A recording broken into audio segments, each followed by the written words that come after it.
ગુજરાત વિધાનસભામાં હવે તેના પ્રથમ તબક્કાનું મતદાનનું હવે અંતિમ તબક્કામાં પ્રવેશ થઈ ચૂક્યું છે. તમામ પાર્ટીઓએ તેના પોતાના સ્ટાર પ્રચારકોને મેદાનમાં ઉતારી દીધા છે. તેમજ હવે કોઈપણ સમાજ મતદાન કરવાથી વંચિત ના રહે અને કોંગ્રેસ અને ભારતીય જનતા પાર્ટી તમામ સમાજને પોતાના તરફ વોટિંગ કરવા માટે જે તે સમાજના દિગ્ગજ નેતાઓને હવે ચૂંટણી મેદાનમાં પ્રચાર માટે ઉતારી દીધું છે. એ જ ભાગરૂપે આજે મહારાષ્ટ્ર કોંગ્રેસના દિગ્ગજ નેતા મહારાષ્ટ્ર કોંગ્રેસના દિગ્ગજ નેતા નારાયણ રાણે સુરત આવ્યા છે અને તેઓ મહારાષ્ટ્રીયન અને મરાઠી વોટરોને કોંગ્રેસ તરફ લાવે એ એમની કવાયત રહેશે.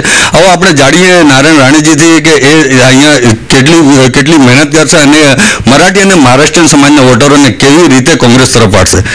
राणा जी, आप सूरत आए हैं, कांग्रेस के प्रचार के लिए आए हैं. महाराष्ट्रीयन वोट में जहां वोट बैंक है महाराष्ट्र में, वहां पर आपकी सभा है, कुछ ग्रुप मीटिंग भी रखी गई है. किस तरह आप महाराष्ट्रीयन और मराठी समाज को कांग्रेस की तरफ डाइवर्ट करोगे?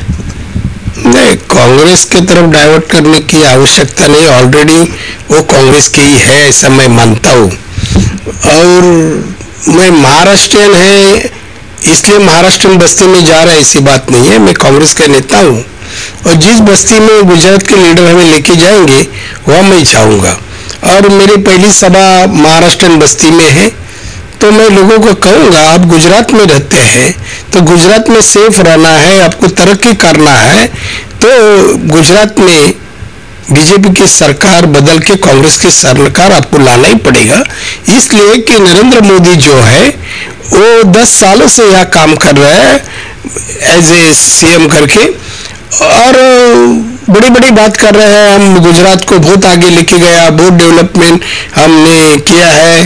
किस टाइप की डेवलपमेंट वो नहीं कर रहा है कि क्या यहाँ के लोगों की परिस्थिति में क्या बदलाव आया है? बेकारी यहाँ की गई है क्या? यहाँ एक भी बेकार नहीं है क्या? ऐसी परिस्थिति है. आम आदमी या किसान उनकी आर्थिक स्थिति क्या है, उसमें क्या बदलाव लाया, वो उन्होंने बताना चाहिए. अब मैं समझता हूँ 6 या 7 मीटिंग तो नरेंद्र मोदी की दर दिन होती है और वो खाली कांग्रेस के नेता जन के ऊपर टीका करने का काम, क्रिटिसाइज करने का काम कर रहा है.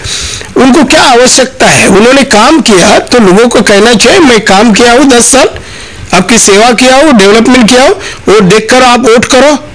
वो नहीं कहते एक काम देखो और वोट करो.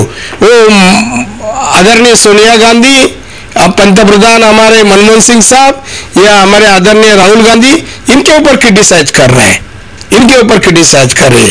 केंद्र सरकार हमें मदद नहीं कर रही है. पर केंद्र सरकार ने मदद अब तक जो 60,000 करोड़ किया, उसका क्या किया है? कम से कम 1.5 लाख करोड़ का कर्जा है गुजरात के ऊपर, वो किस लिए खर्चा किया है? और मैं समझता हूँ जैसे यहाँ बड़ी बड़ी फैक्ट्री कुछ आई और उनको जो जमीन दिया वो क्या दाम से दिया है, क्या दाम से? और जो जमीन किसानों से लिया वो क्या दाम किसानों को दिया है? सही दाम दिया उन्हें? उनकी कोई शिकायत नहीं है. तो मैं समझता हूँ दादागिरी किसानों के साथ करना, कम भाव में जमीन छीनना उनसे और बड़े बड़े अपने दोस्त लोग को यहाँ इंडस्ट्री लाकर, उनको बड़े इंडस्ट्रीज को लाकर उनको जमीन देने का काम कर रहा है. वो शोषण आम जनता का कर रहा है, उससे डेवलपमेंट नहीं हो जाएंगी. यहाँ टैक्स का प्रमाण भी बहुत ज़्यादा है. जैसे गैस है, गैस में वैट है, वैट में कम से कम महाराष्ट्र और 20 रुपए का फर्क है. यहाँ 55 है, महाराष्ट्र में 33 है, तो इतना फर्क है. तो मैं समझता हूँ टैक्स भी भारी ले रहा है, सुविधा नहीं दे रहे. सूरत जैसे शहर का पानी की समस्या है, काफी समस्या आज भी है. वो समस्या हल क्यों नहीं कर रहे? खाली क्रिटिसाइज करके क्या फायदा है? आप करके बताओ. 10 साल तो सीएम थे, आप बहुत अच्छा काम किया गया, इसलिए एडवर्टाइज के लिए 1100 करोड़ खर्चा कर रहे हैं. तो 1100 करोड़ ये छोटी अमाउंट नहीं है. एक अकेले आदमी के लिए एडवर्टाइज आप कर रहे हैं सब जगह. तो बताइए ना क्या काम आपका है? खाली 1-2 प्रोजेक्ट बता के पूरा गुजरात आगे गया नहीं है. यहाँ की शैक्षणिक स्थिति क्या है? यहाँ की मेडिकल सर्विसेज क्या है? महाराष्ट्र से आगे नहीं, बहुत पीछे है. तो ये क्षेत्र, जिस क्षेत्र में लोगों को सहयोग देना चाहिए, मदद करनी चाहिए और यहाँ की डेवलपमेंट होनी चाहिए थी 10 साल में, वो नहीं होने के कारण ही नरेंद्र मोदी अस्वस्थ है. इसलिए कांग्रेस को क्रिटिसाइज कर रहे हैं. हम हमारी कांग्रेस की आइडियोलॉजी और डेवलपमेंट इस दो विषय पर प्रचार करने आए हैं.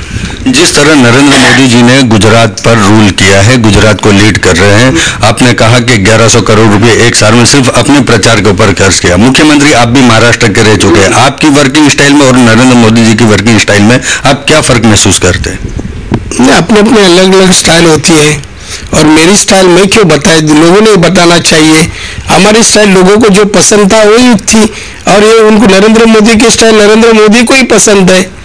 हम खाली ड्रेस चेंज करते नहीं बैठे, सवेरे एक बार निकले तो लोगों जहाँ लोग लेके जाए, जो मीटिंग हो वहाँ लोगों के साथ बैठना उठना होता है। अभी यहाँ क्या हो रहा है मैं एक एक सुन रहा हूँ लोगों का। यहाँ एक्टिंग जैसा कुछ पिक्चर बनाने में शूटिंग होते है उस तरह का ड्रामा होता है, तो लोगों की जिंदगी के साथ ड्रामा नहीं खेलना चाहिए, ऐसा मैं समझता हूँ। असलियत जब कोई लोक प्रतिनिधि होता है, नेता होता है, तो आम आदमी के जो दुख है या जो सफर जिस विषय से होते हैं वो समझकर हल करने की कोशिश करना चाहिए, उसको नेता कहते हैं। खाली बड़ी बड़ी बात दूसरे को गाली देके हाँ मैं बहुत अच्छा आदमी है बताने की कोशिश नहीं होना चाहिए, और सामने वाले को गाली देके कौन बड़ा आदमी नहीं बन रहा है, ये अपने देश का इतिहास है। जिस तरह मुख्यमंत्री विकास की बात को लेकर आगे चल रहे हैं मोदी जी, आपको लगता है गुजरात में विकास हुआ है और जितनी बातें हो रही है उस तरह का विकास हुआ है, लगता है आपको? नहीं, मुझे तो नहीं लग रहा है कि जितनी बातें हो रही है वो असलियत नहीं है, वो असलियत नहीं है। असलियत कुछ अलग है और वो छुपाने का काम नरेंद्र मोदी कर रहे हैं। मैं यहाँ के आम लोगों के बारे में पूछ रहा हूँ, यहाँ क्या स्थिति है या गरीबों की क्या स्थिति है, और गरीबी दूर करने के लिए कौन सी नई योजना उन्होंने लाई है। मैं समझता ऐसी कोई योजना वो नहीं ला रहे। बेकारी के लिए कुछ नहीं ला रहे, बड़े बड़े फैक्ट्री ला रहे, उनमें तो कामगार लेबर तो कम लगते हैं। बड़ी फैक्ट्री में यहाँ का छोटा स्मॉल इंडस्ट्री कहाँ है, वो बर्बाद हो गई स्मॉल इंडस्ट्री। यहाँ का टेक्सटाइल कहाँ है, खत्म हो गया टेक्सटाइल भी। टैक्स लगाने से यहाँ का टेक्सटाइल, हमारे महाराष्ट्र से यहाँ टैक्स ज्यादा है। हम वहाँ बिजली का दाम 2.5 रुपए देते हैं, इधर 6.5 है, इसलिए हमारा कपड़ा यहाँ सस्ता है, एकदम चीप भाव में आ रहा है, और यहाँ का महंगा है। तो उनको बोलो कौन प्रोत्साहन स्मॉल इंडस्ट्री को कौन दे रहा है, महाराष्ट्र दे रहा है। मेरे पास काफी एग्जाम्पल है, एक दिन बैठूंगा उनके साथ डिबेट करो और तुमने क्या किया और महाराष्ट्र कहाँ है इंडस्ट्री में, मैं बता दूंगा। महाराष्ट्र का जीडीपी आज कम से कम 10 लाख करोड़ है और इनका 4.25 लाख करोड़ है, आधा है महाराष्ट्र से, हमारे से आगे नहीं है।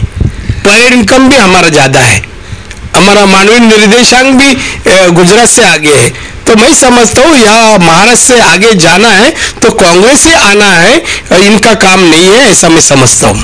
जिस तरह भारतीय जनता पार्टी के नेशनल लीडरों ने नरेंद्र मोदी जी को प्रधानमंत्री पद के लिए एक सक्षम उम्मीदवार बताया है, कांग्रेस की कमजोरी है। कांग्रेस की ओर से आप किसको सक्षम उम्मीदवार मानते हो? क्या प्रधानमंत्री मनमोहन सिंह 2014 में फिर रिपीट होंगे या राहुल जी को आप प्रमोट करोगे? देखिए ये तो जवाब मैं नहीं दे सकता हूँ, पार्टी की अध्यक्षा माननीय सोनिया गांधी जी है, वो ही तय करेंगी कौन देश का पंतप्रधान होगा, या हमारे नेता जन है वो तय करेंगे, वो मेरा बात नहीं है। मगर मैं समझता हूँ जब सुषमा स्वराज जी ने कहा कि हमारे नरेंद्र मोदी अगले पंतप्रधान के उम्मीदवार हैं, तो मैं समझता हूँ 10 साल में जो काम किया नरेंद्र मोदी ने, उसके ऊपर बीजेपी के नेता वोट नहीं मांग रहे हैं कि ये पीएम होने वाला है करके वोट करो, ये तो फेल्यूर है उनका। राहुल जी को आप प्रधानमंत्री पद के तौर पर कितना योग्य समझते हैं? नहीं, मैं इसके ऊपर कुछ कमेंट्स नहीं करूंगा। हमारा नेता पार्टी के नेता है, वो सब डिसाइड करेंगे, तो वो कंट्रोवर्सी में मैं नहीं जाना चाहता हूँ। आज आपकी सभा है महाराष्ट्रीय समाज के बीच में, क्या आप लोगों को बताओगे, किस तरह आप उनको ये कह पाओगे कि मोदी जी के खिलाफ आपको इस तरह वोटिंग करना है, या विकास जो हुआ है नहीं हुआ किस तरह बात आप बताओ? नरेंद्र मोदी जी की असलियत जो है वो असलियत बताऊंगा। 10 साल में क्या डेवलपमेंट हुआ उनका तफसील जो मेरे पास है वो मैं सामने रखूंगा। और यहाँ डेवलपमेंट होना है, तरक्की होना है, तो कांग्रेस के सिवा दूसरी पार्टी नहीं कर सकती है। जो सेंटर में सत्ता में है, सेंटर में सत्ता में, वही गुजरात में सत्ता पर जब आ जाएंगी तो यहाँ जरूर परिवर्तन आ जाएंगे। कांग्रेस आम आदमी के लिए काम कर रही है, तो मैं समझता हूँ आम आदमी की तरक्की होने तो कांग्रेस के सिवा दूसरी पार्टी नहीं है। તો આ હતા મહારાષ્ટ્ર કોંગ્રેસના દિગ્ગજ નેતા નારાયણ રાણે, જે હિસાબે એમણે મુખ્યમંત્રી નરેન્દ્ર મોદીના વિકાસની વાતો કેટલી પોગળ છે એ વાતો કરી. સાથે સાથે એમણે એમ પણ કીધું કે એ જ્યાં જ્યાં સભા કરશે ત્યાં સમજાવશે કે જે વાત નરેન્દ્ર મોદી વિકાસની કરી છે કેટલી પોગળ છે, અને કોંગ્રેસ જો સરકારમાં આવશે તો જરૂર ગુજરાતનો વિકાસ થશે. હનીફ મિર્ઝા, ગુજરાત ન્યૂઝ, સુરત.